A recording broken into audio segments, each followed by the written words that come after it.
Detective Lucas Mercer, 38, was no stranger to long nights and cases that never seemed to end. That Saturday night, his shift was routine, patrolling a rural area in Oregon, where the recent disappearance of a young woman still haunted the local police. The silence of the forest felt heavy, as if the night itself held a secret meant only for him. As he drove along the narrow, winding road, the car's headlights cut through patches of dark trees, and the damp scent of earth filled the air. The radio murmured local news, but Lucas barely listened. His mind was elsewhere, trapped in the case consuming him. Suddenly, a cold shiver ran down his spine, a foreboding feeling that made him grip the steering wheel tighter. The air seemed to thicken, time slowing. He blinked, and in a fleeting moment, a vivid image flashed in his mind, too real to ignore. Lucas was in a chase. The engine roared. Tires skidded on the rocky road leading to a cliff's edge. He was closing in on the suspect, but with every turn, the abyss loomed closer. He saw himself at the edge, the car flipping through the air, the sound of shattering glass, his body plummeting into darkness. His heart hammered as he snapped back to reality, eyes wide and cold sweat tracing his brow. For a moment, everything fell silent. Lucas swallowed hard, his pale face lit only by the headlights ahead. He tried to shake off the vision, but something inside insisted. This was a warning, not a dream. The clock on the dashboard read 2:17 a.m., and the road stretched ahead, like a dark invitation. He pressed the accelerator, determined to change his route, to avoid the path fate seemed to have set for him.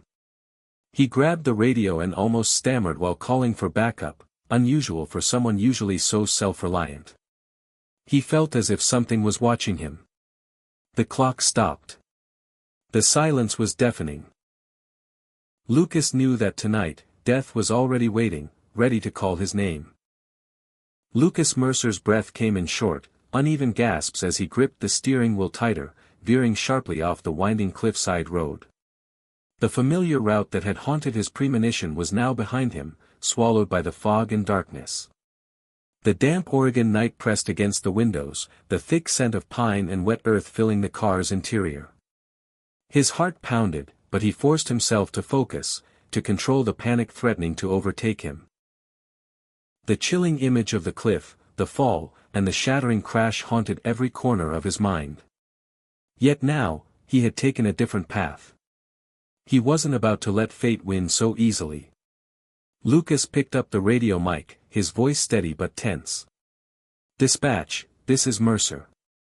Requesting immediate backup on Route 79. Possible suspect fleeing into the woods. Requesting assistance for pursuit and search." The static buzzed in his ear before the dispatcher responded calmly, "Copy that, detective. Backup is en route. Maintain caution. Over." The road ahead twisted unpredictably, narrow and slick with recent rain. Headlights barely cut through the thickening fog as Lucas's car moved cautiously into the darkness. His eyes darted to the rearview mirror, then to the shadowy tree line beyond the road, a primal unease settling in his chest. It was as if unseen eyes were tracking every movement. Moments later, flashing blue and red lights appeared behind him, and Sergeant Maya Collins pulled alongside, her expression unreadable.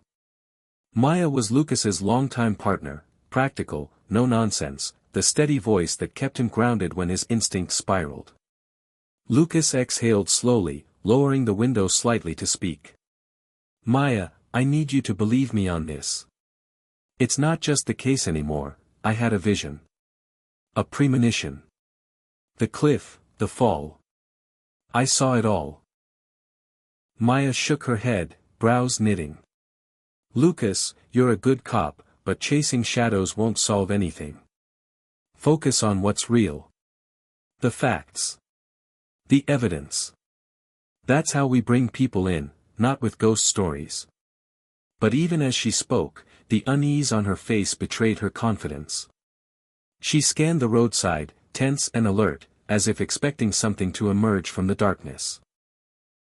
Meanwhile, elsewhere in the small town of Timber Creek, Amber Harris's parents sat in their dimly lit living room, watching a local news broadcast that had just begun covering the police search. The reporter's voice was calm but urgent, describing the frantic efforts to find the missing woman. Search teams are combing the dense forests near Timber Creek, the reporter said, after Amber Harris disappeared last week. Authorities say the terrain is rugged and dangerous, complicating the investigation. The weight of public pressure was mounting, and Lucas felt it crushing down on him like a physical force. Every unanswered question, every dead end in the investigation, was a step closer to failure, and to something far worse. Back at the precinct, the air was thick with tension. Officers whispered about the case in hushed tones, exchanging worried looks as digital maps flickered on screens, dotted with markers representing search zones, witness reports, and suspicious activity. Lucas sat alone in his office late into the night, poring over case files and surveillance footage. His desk was cluttered with photographs, notes, and a cold cup of coffee long forgotten. The walls seemed to close in, and the silence was broken only by the low hum of the fluorescent lights. Suddenly, the radio crackled with an urgent dispatch. A hiker had found something, a torn piece of Amber's jacket snagged on a branch near a ravine not far from the original disappearance site. The evidence confirmed Lucas's darkest fears. The cliff. The fall. The vision was no longer just a nightmare. Maya entered the room quietly, holding 2 steaming cups of coffee. She placed one on Lucas's desk and looked at him, the tension between skepticism and concern still evident in her eyes. "You've been pushing yourself too hard, Lucas. Maybe you need to step back, clear your head." But Lucas shook his head. "I can't. Not yet. Something's coming, Maya. I can feel it." Over the following days, Lucas's paranoia deepened. He altered his patrol routes, avoiding the cliffside roads entirely. He reached out to other officers, sharing cryptic warnings, urging caution. Some laughed it off as stress, others exchanged nervous glances, unsure what to believe. Yet every time Lucas thought he had escaped, the shadows seemed to draw closer.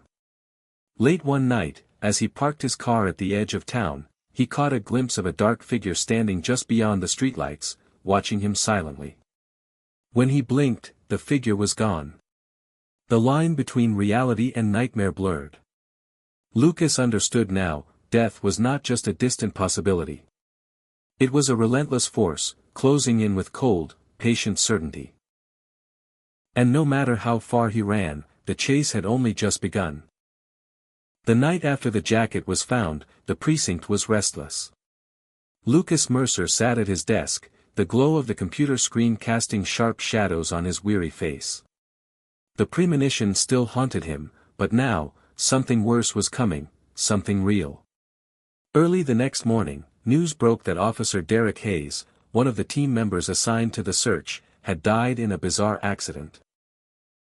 Official reports said he slipped while climbing a steep embankment near the river, falling into the water and drowning. The conditions were foggy, visibility low, but something about the story didn't sit right with Lucas. Derek was cautious, experienced. He knew those woods better than anyone. How could he have made such a careless mistake? Lucas's phone buzzed incessantly. Calls from colleagues, friends, even Amber's family flooded in. The news spread fast, and the atmosphere thickened with dread. At the scene, detectives gathered, faces grim. The river was swollen and cold, the current swift and unforgiving. The spot where Derek fell was treacherous, but Lucas's gut told him there was more, a pattern forming, invisible yet undeniable. Back at the precinct, Maya tried to calm the team. "Accidents happen," she said firmly. "We can't let fear dictate our actions." But her voice faltered when she glanced at Lucas, whose eyes were fixed on a chalkboard covered with dates, names, and locations. Lucas could feel the invisible thread connecting the dots. Derek's death was no random accident, it was the first domino falling in a series of events he couldn't yet fully understand. That night, Lucas sat alone in his apartment, replaying memories of Derek, a loyal friend, always cautious, never reckless. The thought that something beyond chance was targeting them chilled him to the bone. His phone buzzed again, a message from an unknown number. The fall was just the beginning. Lucas's breath hitched. He knew now the race had truly begun. Death was no longer just a shadow lurking in the distance, it was stalking them, relentless and patient, and no one was safe. The weight of Derek Hayes's death pressed heavily on Lucas Mercer's mind. He couldn't shake the feeling that the accident wasn't random, it was a cruel piece of a puzzle he was only beginning to see. Back at the precinct, Lucas spread out a large map across the conference table, pinning photos, notes, and timelines. Beside him, Maya Collins watched skeptically but said nothing as he traced the locations of each incident. "This isn't just coincidence," Lucas murmured, voice tight with urgency. "Derek's death, Amber's disappearance, there's a sequence here. A pattern." Maya folded her arms. "You're talking about fate chasing us. This isn't a movie, Lucas. We need facts, not superstition." But Lucas's eyes were fixed on the connections, dates, places, even the time of day. They formed a chilling timeline that led inevitably to the cliff. Over the next days, the unease deepened. Another officer, Mark Jensen, was found dead under strange circumstances. His car was discovered crashed on a deserted road, engine still running, but the cause of the accident was unclear. No skid marks. No signs of braking. Lucas couldn't ignore the mounting evidence. The deaths weren't accidents, they were messages. The invisible hand of death was playing a cruel game, one he was desperate to outsmart. He reached out to Amber's family, warning them to stay away from dangerous areas. He urged his team to be vigilant, but some brushed off his warnings, calling him paranoid. One evening, Lucas attempted to call Maya after hours, his voice shaking as he tried to explain his theory. "The pattern, it's like death is following a script. We're all part of it. The only question is who's next." Maya hesitated, then replied, "Be careful, Lucas. Don't let fear control you." But Lucas already knew, fear wasn't his enemy. It was the only thing keeping him alive. Late that night, as rain hammered against his apartment window, Lucas stared at the cliff edge in his mind, the scene from his premonition vivid and unrelenting. He realized the horrifying truth, death wasn't just coming for them, it was inevitable. And no matter how much he tried to change the course, the path led straight to the abyss. Lucas Mercer's world was unraveling. Each new piece of information only tightened the noose around him and his team. The pattern was clear, but breaking free felt impossible. He sat at the precinct's cold, sterile conference room, surrounded by open case files, old newspaper clippings, and printed police reports. The walls were plastered with photos of missing persons, accident scenes, and cryptic notes. His team worked feverishly, eyes scanning for connections others might have missed. "Look at this," Lucas said, pointing at an old newspaper article dated 20 years ago. It told of a series of disappearances and strange accidents in Timber Creek, eerily similar to their current situation. "This has happened before. It's a cycle." Maya leaned in, brows furrowed. "So what, death keeps circling back? That's insane." Lucas shook his head. "It's not just folklore or fear. There's a logic to it. A deadly pattern we need to understand if we want to survive." They began digging deeper, searching through archives, databases, and social media. They cross-referenced locations, times, and victims, building a chilling timeline that showed how the tragedies unfolded like clockwork. To fight fate, Lucas and Maya tried desperate measures. They switched shifts, altered patrol routes, even switched cars. They tried warning those they thought were next, hoping to buy time or change the outcome. For a brief moment, it seemed to work. One suspect who had been predicted to vanish managed to escape an ambush. The relief was short-lived. Late one stormy night, news broke, Detective Sarah Whitman, another member of their team, had been found dead in her apartment, an apparent suicide. But something felt off. The scene didn't fit. The note was cryptic, as if someone else had written it. Lucas's heart sank. The game was still on, and the stakes were higher than ever. The panic spread like wildfire. Each new death was a cruel reminder, the pattern was relentless, and death was always one step ahead. Lucas's hands trembled as he stared at the phone, knowing he needed to act faster, but unsure if even that would be enough. As the rain continued to fall outside, a sinking realization settled in, their only chance was to keep running. To stay ahead of death's shadow, no matter the cost.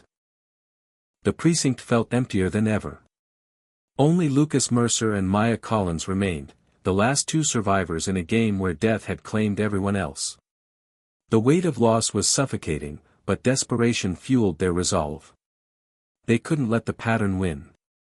Lucas paced the room, eyes scanning the chaos of files and maps plastered on every surface.